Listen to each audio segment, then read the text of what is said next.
ഒന്നും ഇല്ലാണ്ട് ആരും അറിയാണ്ട് ഒരു മൂലക്കിൽ ജീവിക്കുന്ന ഒരു മനുഷ്യനാണ് ഒരു ഉമ്മ എന്ന് പറയുന്നത്. ആൻഡ് ലോകത്തിൽ കിട്ടാവുന്ന ഏറ്റവും ബെസ്റ്റ് ജോബാണ് ഹൗസ് വൈഫ് ആവാന്ന് പറയുന്നത്. പക്ഷെ ആ ഹൗസ് വൈഫ് അല്ലെങ്കിൽ ഒരു വീട്ടമ്മ എന്ന് പറയുന്നത് മക്കളും ഹസ്ബൻഡും റിയലൈസ് ചെയ്യണില്ല. രാവും പകലില്ലാണ്ട് പണിയെടുക്കുക, ഫുഡ് ഉണ്ടാക്കുകയാണ്, പണിയെടുക്കുന്നുണ്ട്, വീട്ടിൽ ജോലി ചെയ്യുന്നുണ്ട്.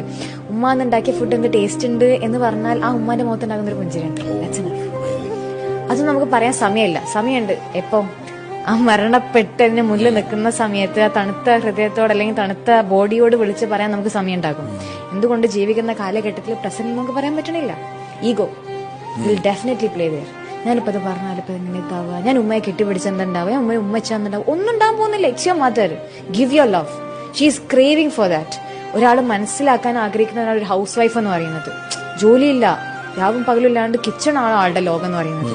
ആ കിച്ചൺ എന്ന ലോകം സ്വർഗമാക്കാൻ പറ്റണമെന്നുണ്ടെങ്കിൽ അവിടെ ജീവിക്കുന്ന ഭർത്താവിനും അവിടെ ജീവിക്കുന്ന മക്കൾക്കും മാത്രമേ പറ്റുള്ളൂ.